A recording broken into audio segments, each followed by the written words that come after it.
ससुर को बहुत दुख हुआ। कंस का ससुर जरासंध। अस्थि और प्राप्ति ये दो बहुत उसके दुलारी पुत्रियां थी। कंस महाबली था, इसलिए इस महाबली कंस को ब्याह दी थी। जब सुना हमारी बेटियां विधवा हो गई, कंस ने ऐसा पराक्रम प्रकट किया था कि प्रसन्न होकर के जरासंध ने ब्याह किया था। जब महापराक्रमी कंस मारा गया और वो बिटिया पहुंच गई पिता के पास, रोज जरासंध महाबली। मगधराज जरासंध अपनी विधवा पुत्रियों को देख करके बड़ा पश्चाताप हुआ, बड़ा सुख हुआ, तिलमिला उठा। उसने कहा मैं प्रण करता हूं एक भी यदुवंशी इस पृथ्वी में नहीं रहने दूंगा। और था ऐसा महाबली। महाभारत 18 अक्षोणी सेना थी, 11 अक्षोणी कौरवों की और 7 अक्षोणी पांडवों की, मिलाकर के 18। इसने 23 अक्षोणी सेना तैयार की। जरासंध ने 23 अक्षोणी सेना तैयार की और यदुवंशियों की राजधानी मथुरा को चारों ओर से घेर लिया। हड़कंप मच गया, पूरी मथुरा पूरी गिर गई। 23 अक्षोणी सेना चारों तरफ से। सूचना मिली, भगवान श्री कृष्ण ने देखा जरासंध की सेना क्या उमड़ता हुआ समुद्र है और चारों तरफ से मथुरा घेर चुकी है और पूरे मथुरावासी भयभीत, प्राण व्याकुल। भगवान श्री कृष्ण ने कहा कि कोई भी विचलित मत हो, कुछ नहीं बिगाड़ पाएगा ये जरासंध।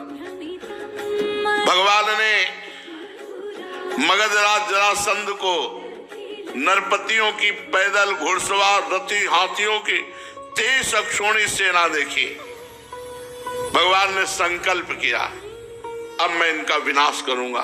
23 अक्षोणी सेना, और इसको मारूंगा नहीं, इसको ऐसे जिंदा वापस भेजूंगा जिससे बार बार इतनी सेनाएं लाएगा, पृथ्वी का भार हल्का करूंगा।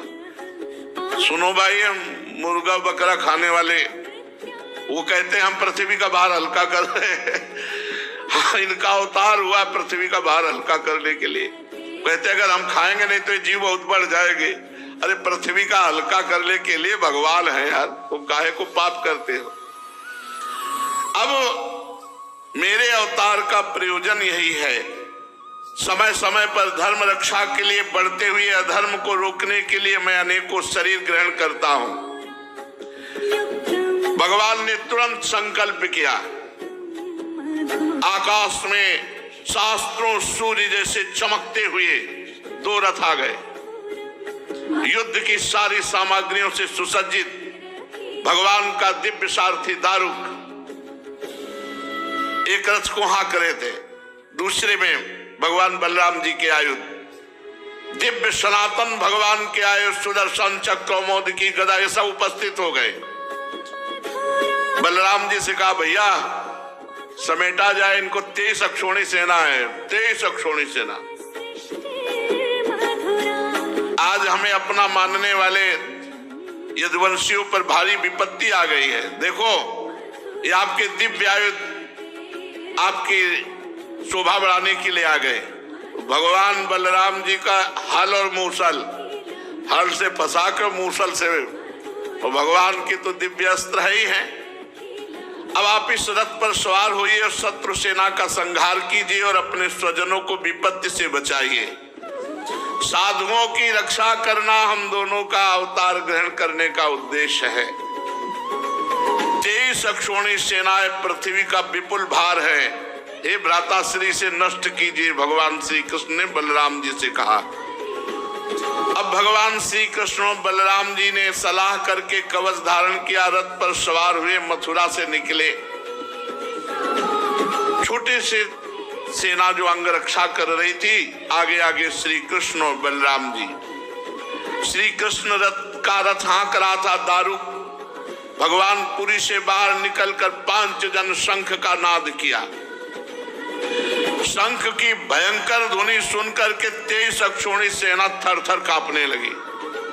शंख ध्वनि सुनकर के मगधराज जरासंध ने देखा कि इतनी जोर की शंख ध्वनि, अपना रथ बढ़ाकर सामने लाया और कहा, बच्चा तू ही कृष्ण है? क्यों? जरासंध कंस का ससुर, तो भगवान तो बच्चा लग ही रहे। 11 वर्ष में यहां से पधारे तो कुछ वर्ष गुरुकुल सेवन किए होंगे। कह रहते तो 9 किशोर, ये कोई दाढ़ी मुच्छ थोड़ी आ जाती है। भगवान सदैव 9 किशोर रहते। तो कह रहा है, बच्चा तू ही कृष्ण है? अरे पुरुषाधम, तूने हमारे दामाद कंस को मारा। भगवान तो कोमल भुजा ऐसे दिखाई दे रहे। अरे तू तो निरावित बच्चा है और कंस को मार डाला। बड़ा उसको आश्चर्य हो रहा है कि बच्चा कैसे कंस को मार डाला। और ये नहीं सोच रहे कि जब निरा बच्चा थे 6 दिन के, तब पूतना को मार दिया था। तेरे साथ तो नहीं लड़ूंगा, क्योंकि मुझ जैसे वीर को तेरे जैसे बच्चे से लड़ने में कोई लाभ नहीं। हार जाए जीत जाए कोई लाभ नहीं, तेरे से तो नहीं लड़ूंगा। या तू इतने दिनों तक छिपता फिरता रहा, तूने कैसे कंस को मार डाला? उसको बड़ा आश्चर्य हो रहा है कि ये बच्चा कंस को कैसे मार सकता है। लेकिन तू अपने मामा का हत्यारा है, फिर भी मैं तेरे साथ नहीं लड़ूंगा। तू बच्चा है, जा भाग जा मेरे सामने से। ऐसे जरासंध बोल रहा, बड़ा अभिमानी है। हाँ, थोड़ा यदि बलराम चाहे तो लड़ सकते हैं। बलराम तुम्हारी श्रद्धा है मर करके स्वर्ग जाने की। अगर थोड़ी भी हिम्मत हो तो हिम्मत बांध करके मुझसे जैसे चाहे तैसे लड़ ले। और ये नहीं समझ रहे कि पूरा अनंत ब्रह्मांड इन्हीं के फड़ पे है। शेषावतार भगवान बलराम जी, मैं अभी अपने बाणों से छिन्न भिन्न करके तुझे स्वर्ग पहुंचा देता हूं। भगवान श्री कृष्ण ने कहा, मगधराज तुम सूरवीर हो। सूरवीर तो ऐसे नहीं होते। सूरवीर तो युद्ध करते हैं, डींग नहीं हाँकते। तुम अपने बल और परुष का तो बहुत बड़ा घमंड रखते हो।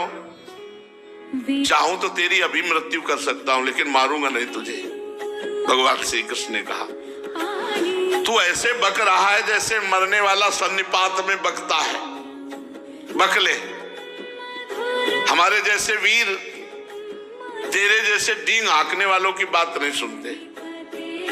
परीक्षित, जैसे वायु बादलों से सूर्य को और धुएं आग को ढक लेती है, ऐसे ही भगवान श्री कृष्ण को चारों तरफ से मगधराज की सेना ने घेर लिया और बाणों की वर्षा कर दी चारों तरफ से। यहां तक कि भगवान का रथ सारथी कुछ नहीं दिखाई दे रहा, आधा धुंध, चारों तरफ से बाण चल रहे। अब जो अटारियों पर चढ़े हुए मथुरावासी देख रहे, सब हाहाकार मच गया कि अभी तो प्रारंभ ही हुआ युद्ध। भगवान का, बलराम जी का और श्री कृष्ण का सब रथ और सब ढक गया बाणों से। भगवान श्री कृष्ण चंद्र जी की गरुण चिन्हित ध्वजा और बलराम जी की ताल चिन्हित ध्वजा, ये सब ढक गई। तो मथुरावासी तो सोचे अब तो मार ही डालेंगे हम सबको, क्योंकि जब वहां ये हालत है तो यहाँ तो। लेकिन ये एक क्षण के लिए ऐसा हुआ। भगवान श्री कृष्ण चंद्र ने देखा कि सूरवीर है भाई, बड़े बड़े लड़ाकू है। जैसे पानी की बूंदें बरसती हैं, ऐसे बाण वर्षा भगवान के ऊपर हो रही थी। भगवान ने अपने सारंग धनुष का प्रत्यंचा चढ़ाया, अद्वितीय अजय। ये सारंग धनुष ऐसा है, अद्वितीय अजय। सारंग धनुष की टंकार करके जे ही एक बाण चढ़ाया, बस जे ही एक बाण चढ़ा के छोड़ा तो अनंत बाण रूप धारण करके सब बाणों को काट करके सैनिकों का संहार करने लगे। ये भगवान के धनुष और बाण का चमत्कार। झुंड के झुंड उसी से बाण निकलने लगे और सब जितने बाण थे सब बाणों को काट करके और जितने सैनिक थे सबको काटने लगे। भगवान बड़ी फुर्ती से अलाप चक्र की तरह घूमकर चारों तरफ बाण संधान। हाथी, घोड़े, रथ, पैदल, चतुरंगनी सेना का संहार होने लगा। भगवान के बाणों से हाथियों के सर कट गए और मरकर गिरने लगे। बाणों की बौछार से घोड़े, मनुष्य, जो सबको, पैदल सेना की बाहें, जांग, सिर अलग अलग कटकर गिरने लगे। अमित तेजस्वी भगवान बलराम जी ने हल और मूसल संभाला। हजार हजार, 10-10 हजार ऐसे हल में फंसा कर एक ही मूसल में राधे श्याम कर देते। अब भगवान बलराम जी का बल, अरे पूरी पृथ्वी ब्रह्मांडों को सरसों की दाने की तरह अपने फण में धारण किए हुए है। बड़े बड़े दिग्गज बलशाली हाथियों को मूसलों की मार से सब नष्ट कर दिया। अब वहां भयानक पहाड़ लग गए।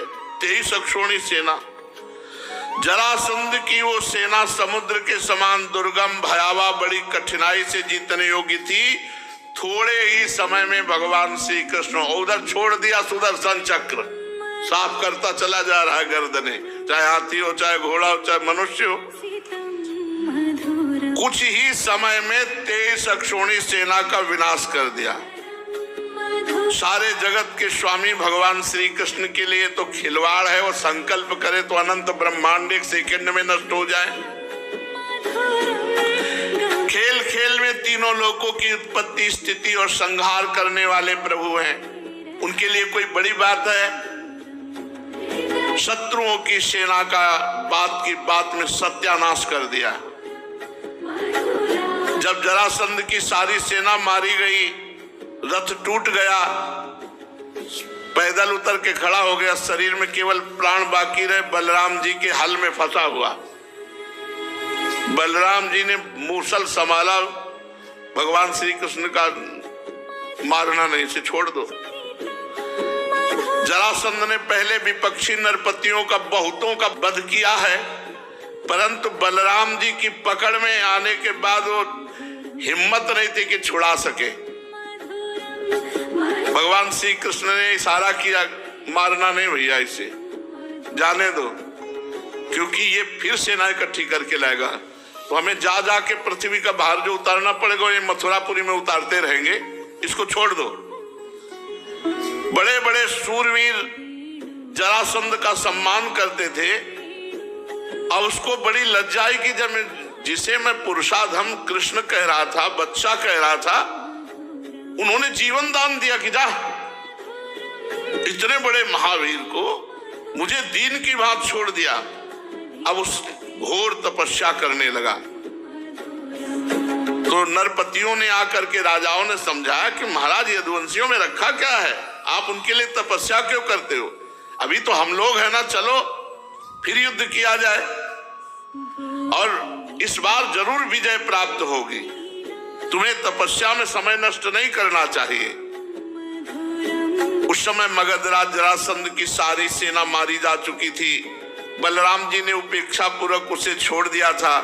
वो उदास होकर अपने मगध देश को गया और भगवान श्री कृष्ण की सेना में किसी एक सैनिक का बाल भी बांका नहीं हुआ और 23 अक्षोणी सेना मारी गई जरासंध की।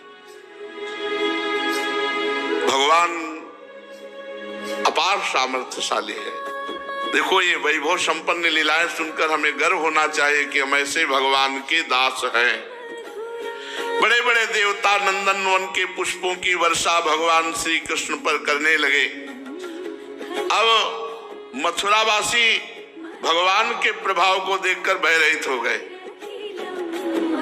भयरहित तो कंस के वध से ही हो गए थे, पर जरासंध के आक्रमण से भयभीत हो गए थे। जब जरासंध की सेना मारी गई तो पक्का विश्वास हो गया कि हम ऐसे श्री कृष्ण की शरण में कि हमारा बाल बांका भी नहीं हो सकता। भगवान मथुरा में प्रवेश किए। ब्राह्मण लोग मंत्रोच्चारण कर रहे हैं, कोई पुष्प, कोई अर्घ भगवान को कोई गले से लगा रहा है, कोई आशीष दे रहा है। और रणभूमि से अपार सोने चांदी के आभूषण सब मथुरा वासियों को बांट दिया गया और प्रधान धन महाराज उग्रसेन के चरणों में समर्पित किया गया। अब दूसरी बार फिर 23 अक्षौणी सेना, 23 अक्षौणी सेना। फिर भगवान ने 23 अक्षौणी सेना का विनाश किया, उसे खाली फिर वापस 17 बार 23 अक्षौणी सेना लाया। 17 बार, बड़ा महारथी था।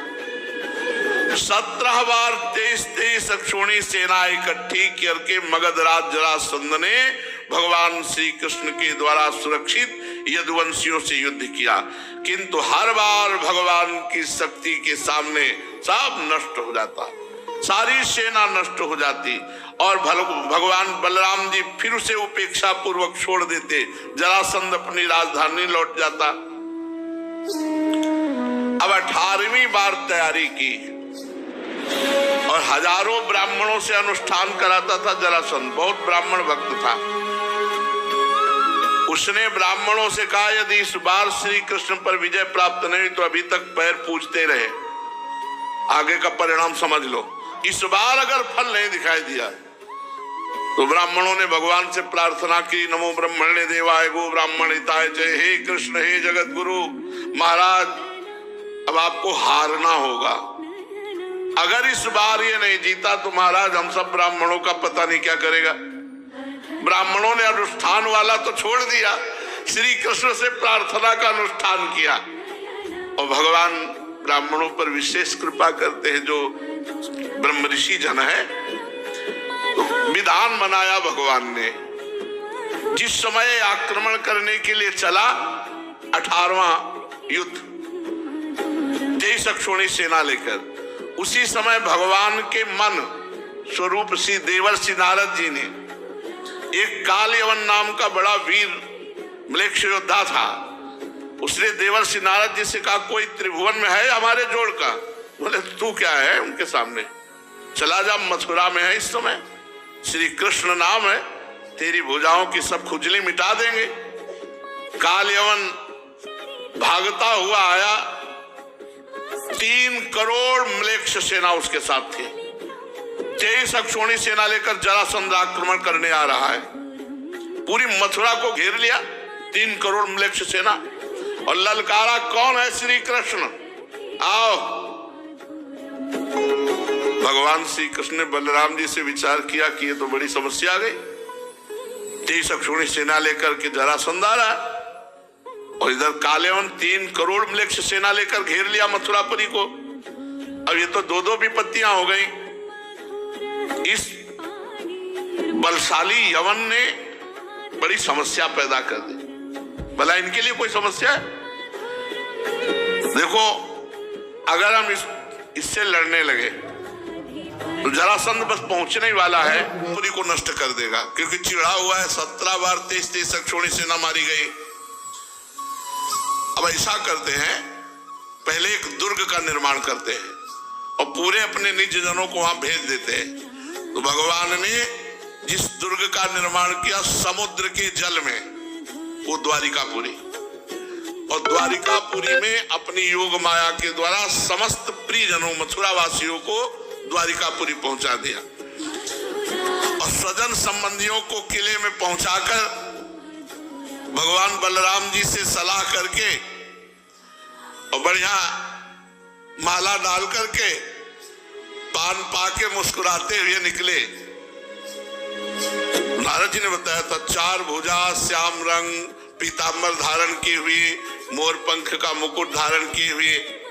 उसने देखा काल यवन ने, यही श्री कृष्ण, श्री कृष्ण। भगवान भागे, अरे बोले दो हाथ करो, नारद जी ने बताया कि तुम बहुत बड़े वीर हो। भगवान भाग पड़े ब्रह्म ऋषियों को बचाने के लिए। जरासंध ने ब्रह्म ऋषियों से कहा था, रोज अनुष्ठान करते हो, खीर पुआ पाते हो, 17 बार हारा हो, अगर इस बार हारा तो समझ लेना। तो वो ये अनुष्ठान देखो, भगवान अपने भक्त के लिए, इनके लिए यवन को और जरासंध को मारना कोई खिलवाड़ इनके लिए क्या है? केवल सोच भ्रगुटी विलास सृष्टि लय हुई, भगवान भाग चले। तो एक भगवान का नाम हुआ रणछोड़ भगवान की जय। शेष चर्चा आगे भैया।